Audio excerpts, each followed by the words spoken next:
ਵਾਹਿਗੁਰੂ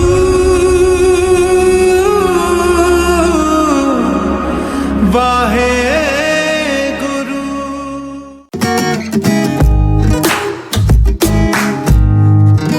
सत श्री अकाल, मैं इशमीत कौर आप जी के सामने 12वीं जमात की किताब कथा जगत की कहानी माँ दा लाडला जो कि बलजिंद कौर द्वारा लिखी हुई है उसका सार लैके आए हैं। यह कहानी का जोड़ा मुख पात्र है वह जीता है, उसकी माँ बचनों। दो मुख पात्र ये ज़्यादा नाल ही दर्शाए गए ने। कहानी की जी शुरुआत है उसकी माँ बचनों तो शुरू होंदी है। आपस में जी उसकी धी सी कमो उन्होंने गल करती है। बचनों जी है रोटी पकाते हुए बाहर वाल ध्यान देंदे हुए एकदम उन्होंने ना एवं लगता कि आवाज़ आई है किसी बच्चे की, उसने मुंडे जीते नूं बुला रही है। तो वह अपनी कुड़ी कमो नूं कहती है कि कमो बाहर देख तेरे वीर नूं कोई बुला रहा है। तो कमो जाती तो है देखने वास्ते बट उसनों कोई न्याणा नज़र नहीं आता। कमो वापस आती है अपनी माँ नूं कहती है बचनों नूं बेबे बाहर तो कोई नहीं सी। बचनों कहती हो सकता है न्याणा आया सी, जीता जड़ा है जड़ा उसका मुंडा है वो चला गया होए। कमो अपनी माँ नूं कहती बेबे जद दा जीता गया है उसके जाने तो बाद तो कोई न्याणा भी नहीं आया। तो उसकी जी माँ है वो कमो नूं कहती है कि जीता इत्थे सीगा भावें वो तंग करता सी सारा दिन फिर भी उसके रहन दे नाल घर विच रौनक सी, हरिया भरिया लगता सी। उसके जाने तो बाद तो खुशी ही नहीं है, ना ही कोई न्याणा आंदा है। और पूरी गली दे विच जिवें बीही दे विच कहा गया है कि पूरी बीही दे विच यानी कि गली दे विच जिन्ने भी न्याणे सीगे उन्हां सारियां दा वो सरदार सी। माँ जब अपनी धी नाल इस बारे गल्लां करदी है तो अपने हंझू नूं लुकाउंदी है ते ओह लुकाउंदे होए जद ओहदी यह गल बोलदी है कि वह सारी बीही दा सरदार सी ते वो रोटी पकाउण विच चली जाती है। तो कमो जिहड़ी है बाद विच उहनूं अपनी बेबे नूं कहंदी है कि माँ बापू जी ने खाही सैनियां ते जिहड़ा बूढ़ा सीगा मतलब जिहड़ा उन्हां दे घर दे लागे जिहड़े रहिंदे सीगे वो सैनी होणगे। उन्हां दे जिहड़े वड्डे बजुर्ग वो कहंदी है कि सैनियां ते बूढ़े दी गल मन के जीते नूं अपने भरा बारे गल करदी है, उसनूं बच्चा पलटन यानी कि बोर्डिंग स्कूल दे विच पा दिता, उहदे विच भर्ती करा दिता। तो जिहड़ी उसकी माँ बचनों है उहनूं कमो नूं समझाउंदी है कि जिहड़ा साडा मुंडा यानी कि जीते दी गल करदी है तेरा यह समझाउंदी है कमो नूं कि तेरा बापू भी की करे, वो भी लोगों दी गल्लां तो तंग आ चुकिया सी। यानी कि जिहड़ा इन्ना मुंडा शरारती सी, लोग रोज़ आके शिकायतां करदे सी, कहंदी कि वो भी लोगों दी गल्लां तो तंग आ चुकिया सी, इसलिए उन्हें बोर्डिंग स्कूल पाता। जे वो ना भी पांदा ते ਉਹਦੀਆਂ ਸ਼ਰਾਰਤਾਂ ਹੋਰ ਵੱਧ ਜਾਂਦੀਆਂ। ਇੰਨੀ ਗੱਲ ਕਰਦੇ ਕਰਦੇ ਜਿਹੜੀ ਉਸਦੀ ਮਾਂ ਸੀ ਬਚਨੋਂ ਉਹਨੂੰ ਇਹ ਵੀ ਕਹਿੰਦੀ ਹੈ ਕਿ ਅਸੀਂ ਉਹਨੂੰ ਸਕੂਲ ਭੇਜਦੇ ਸੀ, ਸਕੂਲੇ ਤੋਰਦੇ ਸੀ ਪਰ ਉਹ ਸਕੂਲ ਵੀ ਨਹੀਂ ਜਾਂਦਾ ਸੀ ਤੇ ਬੈਰੀ ਦੇ ਜਿਹੜਾ ਪੇੜ ਸੀਗਾ ਉਹ ਪੇੜ ਦੇ ਥੱਲੇ ਬੈਠ ਕੇ ਬੇਰੀ ਦੇ ਪੇੜ ਦੇ ਥੱਲੇ ਬੈਠ ਕੇ ਰੋਟੀ ਖਾ ਕੇ ਦੁਪਹਿਰ ਨੂੰ ਵਾਪਸ ਆ ਜਾਂਦਾ ਸੀ। ਉਹਨੂੰ ਇਹ ਲੱਗਦਾ ਕਿ ਸਾਨੂੰ ਉਸਦੀਆਂ ਆਦਤਾਂ ਦਾ ਪਤਾ ਨਹੀਂ ਹੈ ਪਰ ਸਾਨੂੰ ਉਸਦੀ ਆਦਤਾਂ ਦਾ ਪਤਾ ਸੀ, ਇਸ ਲਈ ਸਾਨੂੰ ਉਸਨੂੰ ਬੱਚਾ ਪਲਟਨ ਵਿੱਚ ਭਰਤੀ ਕਰਾਉਣਾ ਹੀ ਪਿਆ ਕਿਉਂਕਿ ਉਹ ਪੜ੍ਹਾਈ ਵਿੱਚ ਨਹੀਂ ਧਿਆਨ ਦਿੰਦਾ ਸੀ। ਉਸਦਾ ਜਿਹੜਾ ਧਿਆਨ ਸੀ ਉਹ ਪੜ੍ਹਾਈ ਤੋਂ ਹਟ ਕੇ ਮਸਤੀ ਸ਼ਰਾਰਤਾਂ ਦੇ ਵਿੱਚ ਜ਼ਿਆਦਾ ਸੀ। ਉਹ ਘੁੰਮ ਫਿਰ ਕੇ ਜਦੋਂ ਸਕੂਲ ਭੇਜੇ ਸੀ ਵਾਪਸ ਆ ਜਾਂਦਾ ਸੀ। ਮਾਂ ਧੀ ਯਾਨੀ ਕਿ ਜਿਹੜੀ ਕੰਮੋ ਅਤੇ ਬਚਨੋਂ ਦੋਨੋਂ ਹੀ जीते नूं याद करके बहुत रोंदियां, मतलब उन्होंने उस जीते नूं याद करके उन्होंने दिल भर आउंदा सी। वो जिहड़ी बचनों है अपनी धी यानी कमो तो अपने हंझू भी लुका लैंदी सी पर उसनूं दोनों ही बैठ के माँ तिवें दोनों ही जीते दीयां गल्लां करदियां उन्होंने याद करदियां रहिंदियां सारा दिन। ਇੱਦਾਂ ही जदों पेड़ रोटी बना रही सी तो उसनूं एवें लगदा है कि जीता आया है, जीते की आवाज़ आई है तो बहाना करके अपनी कुड़ी कमो नूं ना जशोदा दे कोल जिहड़ी ब्राह्मणा दी कुड़ी सीगी उन्हां को उहदे कोल अपनी कुड़ी नूं भेज दिंदी है कि तू जा कढ़ाई दा नमूना लिया ताकि वो अंदर बैठ के यानी कि बचनों अपने कमरे दे विच घर दे विच कल्ले बैठ के और रो सके, अपने दिल नूं हल्का कर सके जीते नूं याद करके। वो कमो नूं ब्राह्मणा दी कुड़ी जशोदा कोल कढ़ाई का नमूना लैण लई भी भेज दिंदी है। जदों दा जीते नूं बच्चा पलटन विच भर्ती कराया गया जिहड़ी बचनों सीगी ओह ऐदां ही बहाने मार के अपनी कुड़ी नूं बाहर भेज के ओह घर विच इकल्ले बैठ के रोंदी सी, अपने मन नूं हल्का करदी सी। जिहड़ा बचनों दा पति यानी कि जीते जिहड़ा बापू सीगा बिशना उसने साफ साफ ही कह दिता सी कि या तो इस घर दे विच उसका नलायक पुत्र रहेगा या तो फिर वो, क्योंकि जिहड़ा जीता सीगा वो बहुत ही ज़्यादा ही शरारती सीगा, बहुत ही शरारतां करदा सी।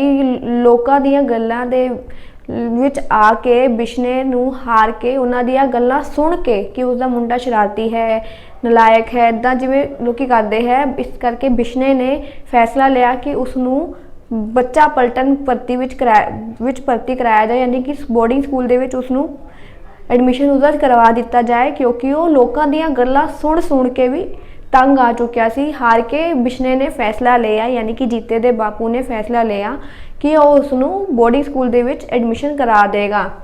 तो फिर इसने जीते ਨੂੰ जब उसने एडमिशन करवाने तो पहला घर साफ कह दिता सी इस घर दे विच या तो उसका नलायक पुत्र रहेगा या तो फिर वो, क्योंकि बिशना इन्ना शरारती सी, इन्ना मस्तियां करता सी कि ਜਿਹੜੇ उसकी खून पसीने की मेहनत सी बिशने की, वो सारी खून पसीने की मेहनत तो एवें ही उड़ाई जाता सी।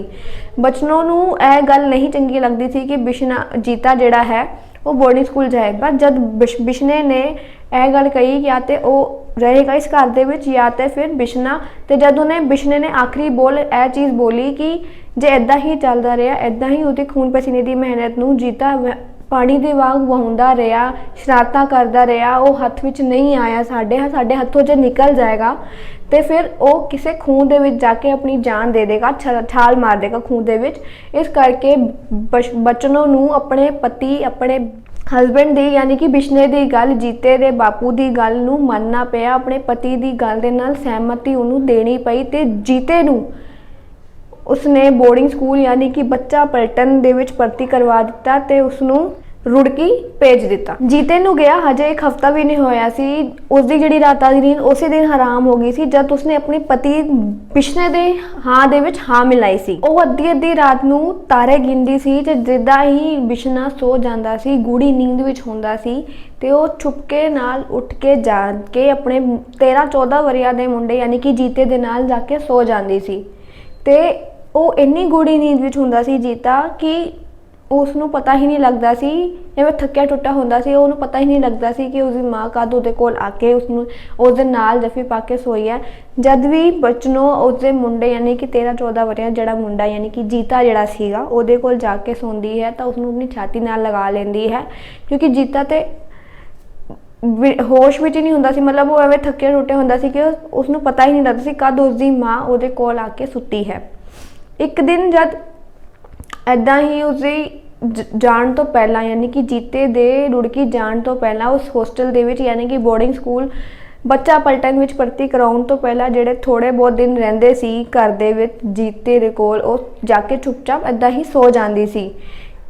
हदे पूर्णमाशी दी रात तो कुछ दिन पहला ही जीते दे जान तो पहला यानी कि पूर्णमाशी दे दिन जीते ने जाना सी ते पूर्णमाशी दी रात तो हजे 1-2 दिन पहला जद बचनों अद्धी रात ही उठ के अपने मुंडे दे कोल जांदी है सोण वास्ते, जीते तो छुप अपने पति तो बिशने तो छुपांदे होए तां वो जीते कोल जाती है। जीता हजे पक्की नींद विच भी नहीं सी ते जीते नूं एवें लगता है कोई चोर है तां उच्ची रोला पाउण लगता है चोर चोर चोर चोर। तां मंजी तो उठ के बचनों अपने मुंडे नूं कहंदी है पुत चोर नहीं है मैं तेरी बेबे हाँ। उसनूं यह कहंदी है कि मैं हाँ कोई होर नहीं है चोर नहीं है।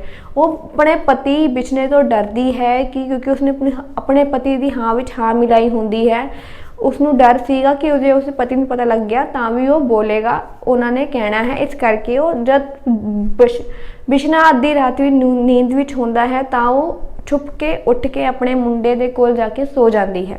जदों जीते ने इन्नी जोर दी रोला पाया कि चोर चोर हो, जदों उसकी माँ उसनू कहती है कि पुत चोर नहीं मैं हाँ, उसकी आवाज़ सुनते ही उसकी जिहड़ी भैन कमो है वो भी उसदे नाल उठ जाती है, क्योंकि उसदे नाल ही सुत्ती हुंदी वो भी उसकी आवाज़ सुन के उठ जाती है।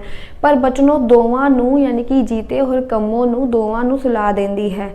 उस दिन जीते नूं पहली बार पता लगा सी कि जिहड़ी उसकी माँ है रोज़ राती छुप के उहदे कोल आके सोंदी है ते वो रोंदी है। उस दिन जीते ने पहली बार अपनी माँ दी अखां दे विच हंझू देखे, उसनू समझिया कि वो क्यों रो रही है। उस चीज़ उसके हंझू देख के उसने महसूस किया कि उसकी माँ क्यों रो रही है, वो समझ गया सी। जीते नूं जब पहली बार पता लग गया तो उसने इस चीज़ को महसूस किया कि उसकी माँ क्यों रोंदी है। उसने अपनी माँ दी अखां दे विच हंझू देख ले सी, उसनू समझिया, उसनू महसूस किया कि उसकी माँ क्यों रो रही है, क्योंकि जब जीते नूं सुलाउण तो बाद वो बचनों आप भी उस दे नाल सो गई सी, यानी कि ਤਾਂ ਬਚਨੋਂ ਆਪ ਹੀ ਉਸਦੇ ਨਾਲ ਸੋ ਗਈ ਸੀ, ਲੇਟ ਗਈ ਸੀ ਤੇ ਜੀਤੇ ਨੇ ਆਪਣੀ ਮਾਂ ਦੀਆਂ ਅੱਖਾਂ ਦੇ ਵਿੱਚ ਹੰਝੂ ਵੇਖ ਕੇ ਉਸਨੂੰ ਕੁੱਟ ਕੇ ਜੱਫੀ ਪਾ ਲਈ ਸੀ ਕਿ ਉਸਦੀ ਮਾਂ ਰੋਜ਼ ਰਾਤੀ ਉਹਦੇ ਕੋਲ ਅੱਧੀ ਰਾਤੀ ਆਂਦੀ ਹੈ ਤੇ ਚੁੱਪ ਕੇ ਉਹਦੇ ਨਾਲ ਸੌਂਦੀ ਹੈ ਤੇ ਰੋਂਦੀ ਵੀ ਹੈ।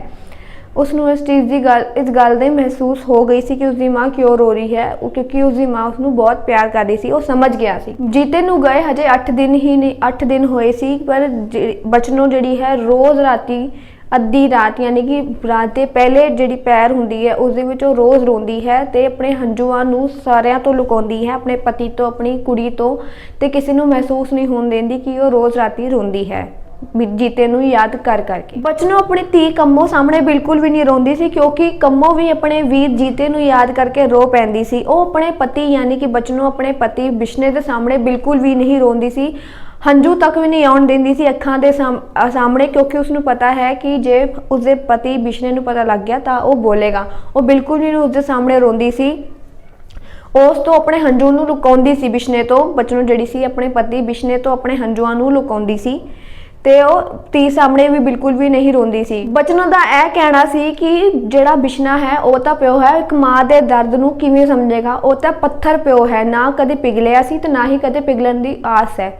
ਉਹ ਮਾਂ ਦੇ ਦਿਲ ਨੂੰ, ਮਾਂ ਦੀ ਮਮਤਾ ਨੂੰ ਬਿਲਕੁਲ ਵੀ ਨਹੀਂ ਸਮਝ ਸਕਦਾ। ਬਿਸ਼ਨਾ ਜਿਹੜਾ ਹੈ ਉਹ ਆਪਣੇ ਮੁੰਡੇ ਯਾਨੀ ਕਿ ਜੀਤੇ ਦਾ ਜਿੰਨਾ ਵੀ ਵਿਗੜਨ ਦਾ ਜਿਹੜਾ ਦੋਸ਼ ਸੀਗਾ ਉਹ ਆਪਣੀ ਪਤਨੀ ਯਾਨੀ ਕਿ ਬਚਨੋਂ ਉਸਦੀ ਜੀਤੇ ਦੀ ਮਾਂ ਦੇ ਉੱਪਰ ਲਗਾ ਦਿੰਦਾ ਸੀ ਕਿ ਇਹਦੇ ਲਾਡ ਪਿਆਰ ਤੇ ਤੇਰੇ ਹੀ ਲਾਡ ਪਿਆਰ ਦੇ ਕਰਕੇ, ਬਚਨੋਂ ਨੂੰ ਕਹਿੰਦਾ ਸੀ ਕਿ ਜੀਤੇ ਨੂੰ ਤੇਰੇ ਹੀ ਲਾਡਾਂ ਨੇ, ਤੇਰੇ ਹੀ ਲਾਡ ਪਿਆਰ ਦੇ ਕਰਕੇ ਉਹ ਵਿਗੜਿਆ ਹੈ, ਤੂੰ ਹੀ ਵਿਗਾੜਿਆ। ਉਹ ਸਾਰਾ ਜਿਹੜਾ ਦੋਸ਼ ਸੀ ਉਹ ਆਪਣੀ ਪਤਨੀ ਬਚਨੋਂ ਦੇ ਉੱਪਰ ਲਾ ਦਿੰਦਾ ਸੀ।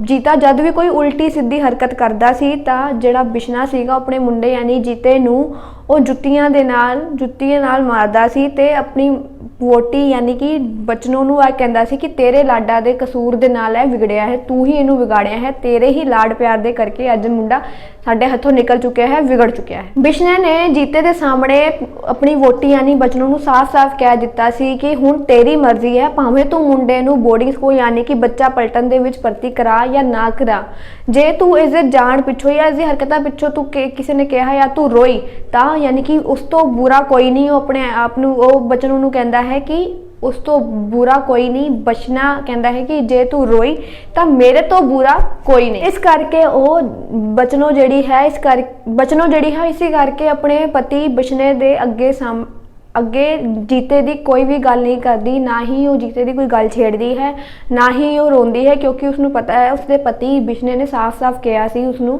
ਕਿ ਜੇ ਉਹ ਰੋਈ ਉਸ ਤੋਂ ਬੁਰਾ ਕੋਈ ਨਹੀਂ। ਇਸ ਕਰਕੇ ਨਾ ਉਹ ਜੀਤੇ ਦੀ ਕੋਈ ਗੱਲ ਛੇੜਦੀ ਹੈ ਆਪਣੇ ਪਤੀ ਦੇ ਸਾਹਮਣੇ, ਨਾ ਹੀ ਉਹ ਰੋਂਦੀ ਹੈ।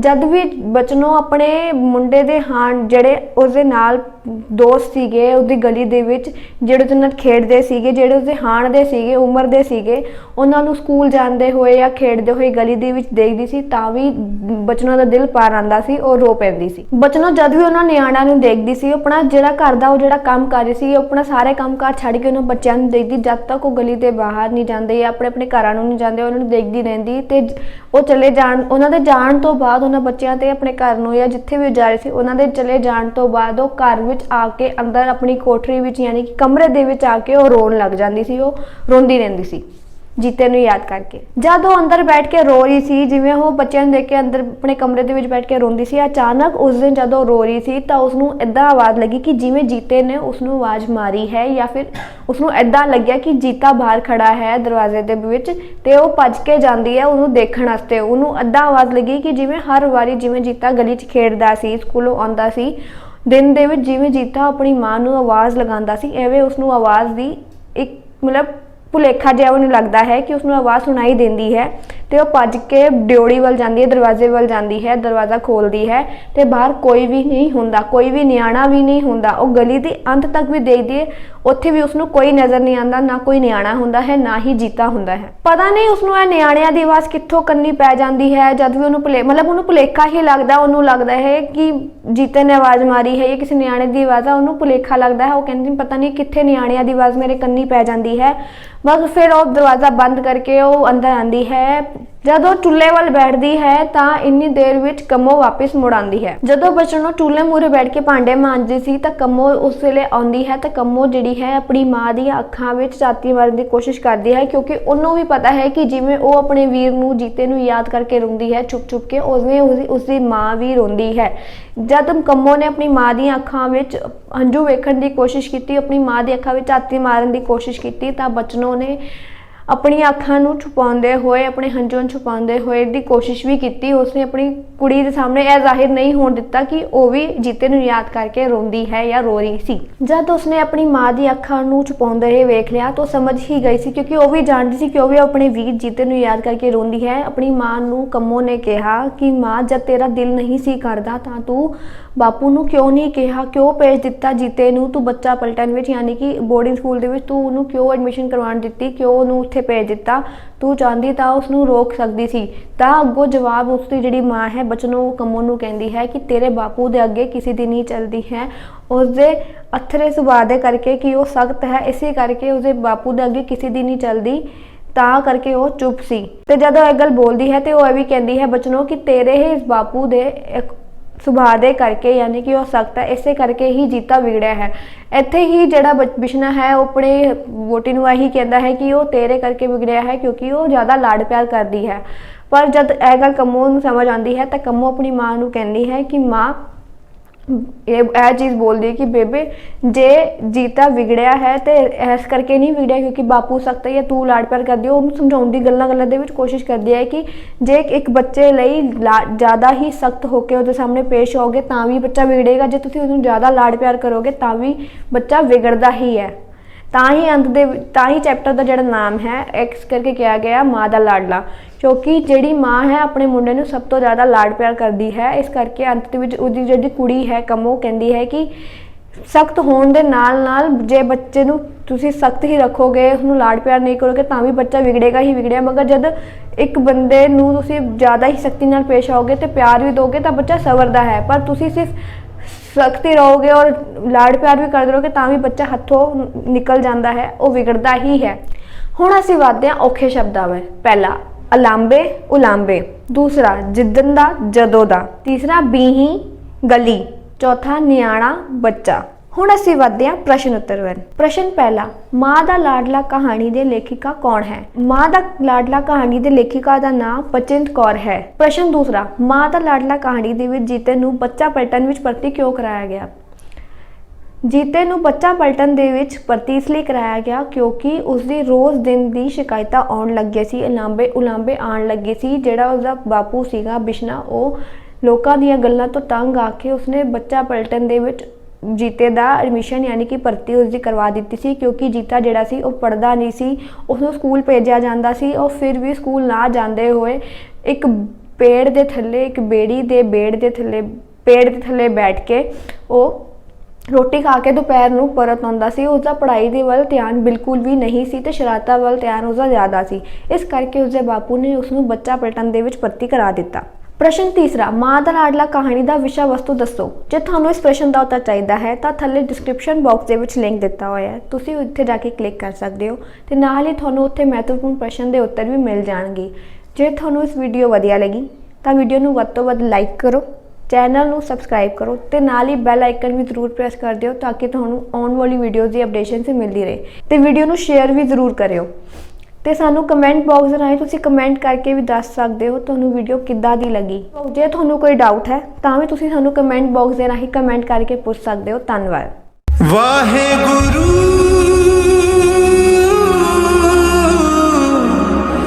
ਵਾਹਿਗੁਰੂ।